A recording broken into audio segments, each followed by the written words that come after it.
குறும்புக்கார குரங்கு. ஒரு காட்டில் குரங்குகள் பல இருந்தது. அவற்றில் சுட்டித்தனம் செய்யும் ஒரு குரங்கு உண்டு. ஒரு நாள் அந்த குட்டி குரங்கு தரையில் உட்கார்ந்து சென்று கொண்டிருந்த பாம்பு ஒன்றை கண்டது. நெளிந்து வளைந்து சென்ற அந்த பாம்பை கண்டதும் அதற்கு குதூகலமாக இருந்தது.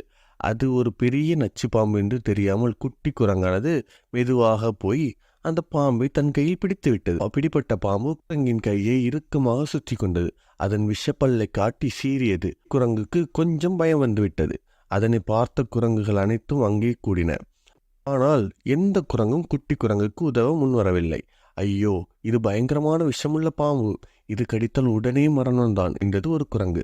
மற்றொன்று, அவன் தனது கைப்பிடிப்பை விட்டதும் பாம்பு அவனை கடித்துவிடும், பாம்பிடமிருந்து அவன் தப்பிக்கவே முடியாது என்றது. இப்படி ஒவ்வொரு குரங்கும் குட்டியின் பீதியை அதிகரித்து விட்டது. அங்கிருந்து போய்விட்டன. தன்னுடைய கூட்டமே தன்னை கைவிட்டதால் பிறத்தின் உச்சத்தில் இருந்த குட்டி குரங்கு எந்த நேரமும் கடிக்க தயாராக சீறி கொண்டிருந்த பாம்பை பார்த்து பயந்தபடியே தன் பிடியை விடாமல் இறுக்கமாக பிடித்து கொண்டது. மரண பயம் அந்த குரங்கை வாட்டி வதைத்தது. ஐயோ, புத்தி கெட்டு போய் இந்த பாம்பை கையால் பிடித்து விட்டேனே என்று பெரிய குரல் எழுப்பி புலம்பியது. நேரம் கடந்து கொண்டே இருந்தது.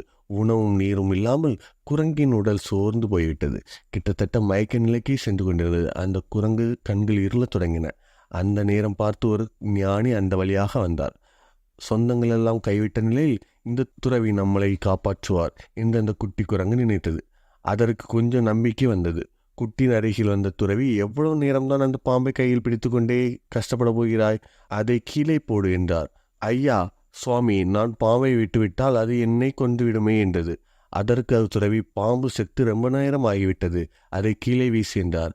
அவரது வார்த்தையை கேட்ட குரங்கு பயத்துடனே பிடியை தளர்த்தியது. பாம்பை கீழே போட்டது. துறவி சொன்னது உண்மைதான். குரங்கின் இறுகிய பிடியில் நெடுநேரம் இருந்த அந்த பாம்பு இறந்து போய்விட்டது. அதனை பார்த்த பின்புதான் அந்த குட்டி குரங்கிற்கு உயிர் வந்தது. பின்னர் அந்த குரங்கு துறவியை நன்றியுடன் பார்த்தது.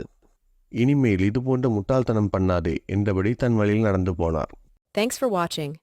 For more videos like, share and subscribe.